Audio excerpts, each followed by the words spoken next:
갈수록 심해지는 장기간의 폭염이 인간 활동이 발생시키는 온실가스 때문이라는 사실이 포스텍 연구팀에 의해 처음으로 증명됐습니다. 올해 지역환경 분야의 최대 관심사는 포스코 브리더 유해가스 배출 사건이었습니다. 경상북도가 포스코에 대한 행정처분을 취소하기로 하면서 포스코 봐주기 의혹이 커지고 있습니다. 포스코의 교육재단 공립화 추진은 포항 시민을 우롱하는 처사인 만큼 교육청의 적극적인 대응이 필요하다는 주장이 경북도 의회에서도 강하게 제기됐습니다. 여러분 안녕하십니까? 포항 MBC 뉴스입니다. 경상북도의회 김상헌 의원은 오늘 도의회 5분 발언을 통해 포스코 교육재단 공립화 추진에 대한 경북교육청의 적극적인 대응을 주문했습니다.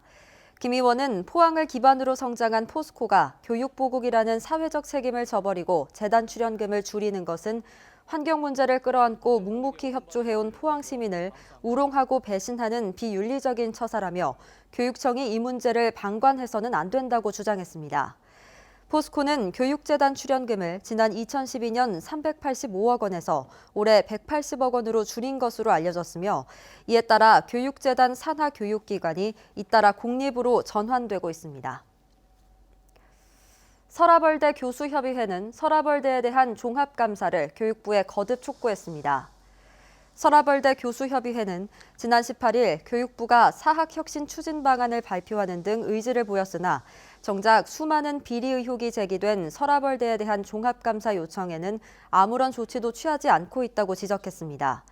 교수협의회는 경주대와 서라벌대의 학교법인인 원석학원의 관선이사가 파견됐으나 구재단의 법정 소송에 대한 교육부의 미온적인 대처로 임시이사회의 기능마저 마비됐다고 주장했습니다.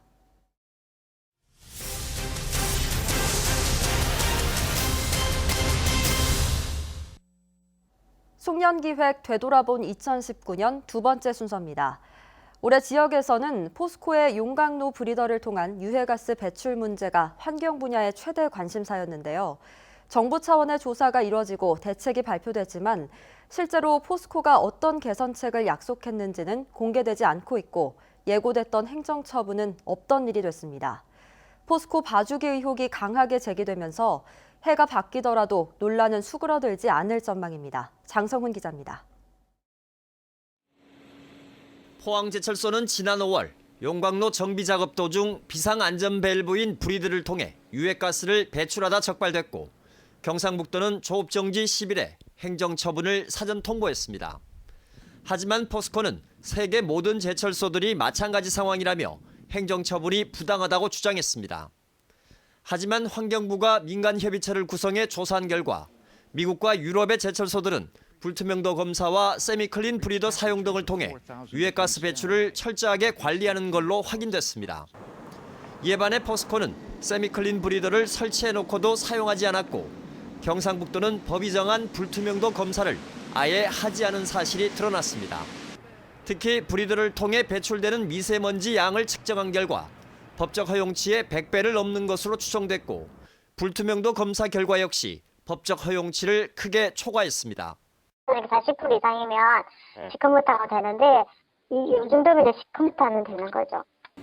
이런 사실이 알려지면서 제철소 인근 주민들의 환경 피해 실태가 다시 조명됐습니다. 여기 굴뚝에서 나온 연기가 구름처럼 있잖아요. 완전 이렇게 가라앉아요. 가라앉고 냄새 자체도 이제 다른 쪽에서 오신 분은 가스 냄새 때문에 머리 아프다 그래요. 그럼에도 환경부는 지난 9월 제철업의 특성을 고려해 브리더 개방을 허가했습니다. 대신 오염물질 배출을 최소화하라는 조건을 달았지만 이마저도 제대로 시행될지는 의문입니다. 경상북도는 브리더를 합법 배출 시설로 승인해주면서 포스코가 어떤 개선책을 제출했는지 시민들에게 공개하지 않고 있고 포스코 역시 입을 닫고 있습니다. 심지어 7개월을 끌어온 행정처분 결정을 이제 와서 취소하기로 했습니다. 경상북도는 과거 브리더 설치 허가 때 안전을 위해 개방하도록 했는데 정비 작업을 위한 휴풍도 안전을 위한 조치로 판단했고 환경부가 브리더 개방을 허용한 점을 참작했다고 설명했습니다. 하지만 환경단체 등은 환경부가 브리더 개방을 허용한 건 과거 위법 사실에까지 소급 적용해 면죄부를 주라는 의미는 아니라며 주민 건강은 무시한 채 기업 편에 선 경상북도를 규탄했습니다. 포스코가 어떤 저감 방안을 가지고 제출을 했는지, 아니면 경상북도가 어떤 관리 감독으로서 저감을 하겠다고 했는지조차 전혀 드러나지 않은 상황에서 행정처분만 철회한다는 건 상당히 시민을 기만하는 행위죠. 불투명하고 원칙 없는 행정의 경상북도. 대형 환경 사건을 일으키고도 시민들에 대한 사과는커녕 개선 대책마저 공개할 수 없다는 포스코. 포스코 봐주기 의혹이 갈수록 커지고 있는 만큼 불이들을 포함한 포스코의 대기 오염 문제는 새해에도 논란을 이어갈 것으로 보입니다. MBC 뉴스 장상훈입니다. 포항시가 환경부로부터 상수도 현대화와 관로 정밀조사 사업 등 3개 부문 대상지로 선정됨에 따라 내년부터 5년간 상수도 개선에 대규모 투자가 이뤄집니다. 상수도 현대화 사업에 493억 원, 관로 정밀조사 사업에 18억 원, 스마트 관망관리 인프라 구축에 78억 원, 상수도 공기업 운영에 313억 원 등입니다. 포항시는 지난 여름 오천읍 일대 수돗물 집단 민원을 계기로 국비 지원을 요청했는데 수질과 수량까지 일괄 관리하는 시설 개선이 한꺼번에 이뤄질 것으로 기대하고 있습니다. 조성이 완료되고도 분양이 저조한 포항 블루벨리 국가산단에 배터리 관련 기업들의 투자가 잇따르고 있습니다. 포스코 케미칼이 2,500억 원을 투자해 2차 전지 소재인 인조흑연 음극재 생산 공장을 내년에 착공해서 2021년에 완공할 계획이고, 최근 배터리팩과 축전지 제조업체 2곳이 공장을 짓기로 협약했습니다.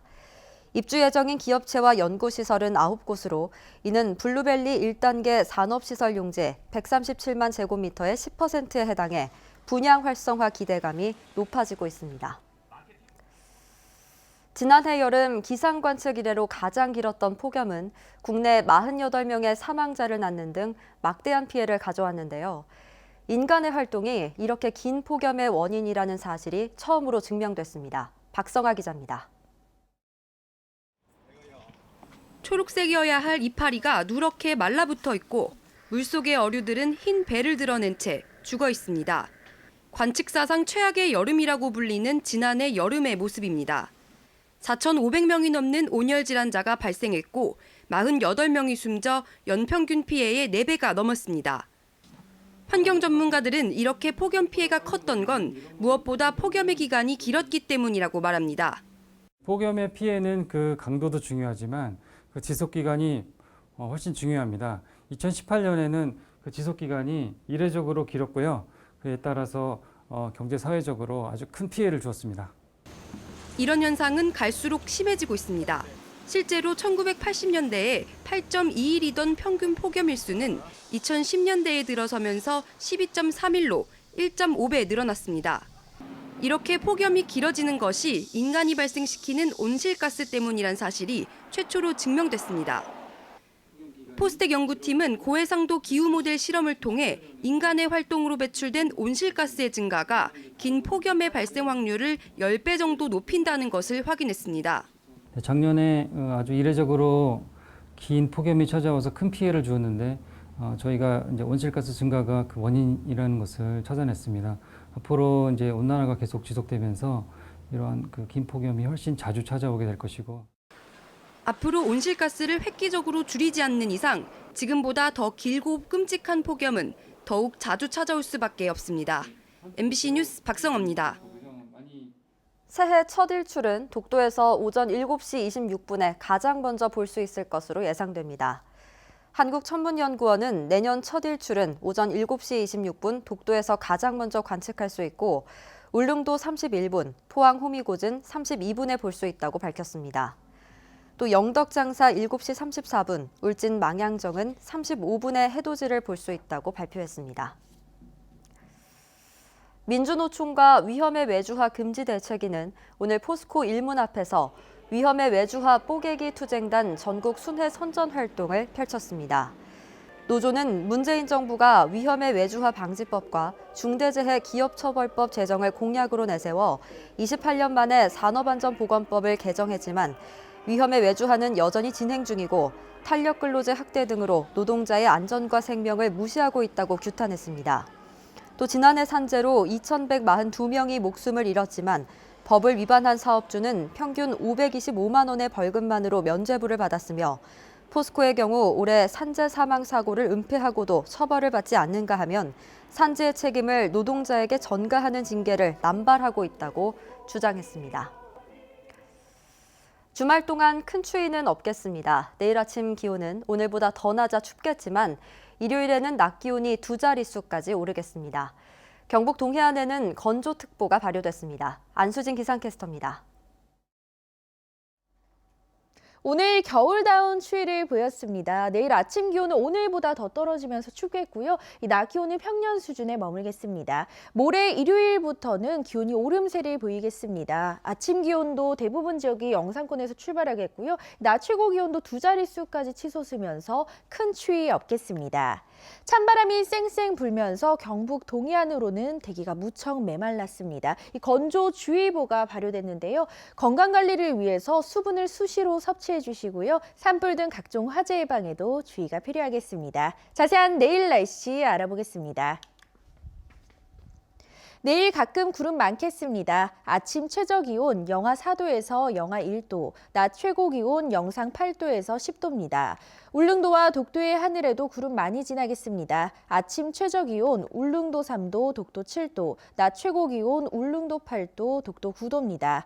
동해상으로도 하늘에 구름 많이 낀 가운데 바다의 물결 동해 중부 해상에서 최고 2.5m, 동해 남부 해상에서 최고 2m까지 일겠습니다.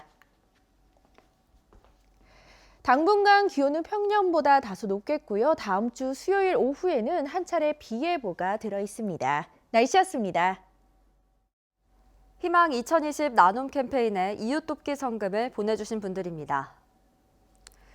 울진 애항의 최영찬 회장 외 회원 일동 100만 원, 성유식당 30만 원, 근남면 청년회 30만 원, 한덕임업 20만 원, 울진 친환경 농업단지 조성사업단 20만 원, 경보수산 김장섭 씨 20만 원, 울진 농촌지도자회 20만 원, 근남면 이장협의회 회원 일동 20만 원, 노음초등학교 학생 16만 2,700원, 산불감시원 일동 10만 원, 근남샤씨 주문길 씨 10만 원, 위본건설 박형빈 씨 10만 원, 배병모 씨 10만 원, 울진 자율방범대 회원 일동 10만 원, 근남약방 남중극 씨 10만 원, 영광건설 10만 원, 북면 주인 1리 주민 일동 10만 원, 울진군 독림설비 오한근 씨 10만 원, 북면 농촌지도자회 김진호 씨 10만 원, 한자녀 더각기 운동 울진군 지부장 장재화 씨 5만 원, 울진군 매화면 도영모 씨 5만 원,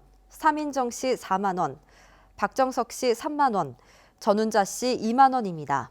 성금을 보내주신 분들께 감사드립니다. 김석희 국회의원은 농림축산식품부가 시행한 로컬푸드 직매장 공모 사업에 경주농협과 첨북농협, 내남농협이 최종 선정돼 국비 10억 원을 지원받는다고 밝혔습니다. 이에 따라 경주농협은 내년에 농가 레스토랑과 키즈카페, 펫카페 등을 신설하고 첨북농협은 기존 직매장에 공동작업장과 교육체험장 등을 추가하며 내남농협은 직매장 등을 설치할 예정입니다. 국립경주박물관은 신라역사관 일실을 7년 만에 새 단장해 다시 문을 열었습니다. 국립경주박물관은 지진 규모 8.0에도 견딜 수 있는 시스템을 도입하고 진열장 유리도 반사 현상이 거의 없는 것으로 교체했습니다. 또 경주 사라리 130호 널무덤을 발굴 당시 모습 그대로 재현하는 등 구석기부터 5세기 말까지 신라 모습을 관람객들이 편안하게 볼 수 있도록 유물 1,100여 점을 체계적으로 배치했습니다. 올해 5차례 나눠 발행한 포항사랑 상품권 1,700억 원어치가 모두 판매됐습니다. 포항사랑 상품권은 2017년 1,300억 원, 지난해 1,000억 원 등 3년간 4천억 원이 발행됐는데 안동대학교 산학협력단에 의뢰한 조사에서 지역소득 역외 유출 방지와 생산 유발 효과, 소비 촉진, 카드 수수료 절감 등 1조 원이 넘는 유발 효과가 났다고 포항시는 밝혔습니다.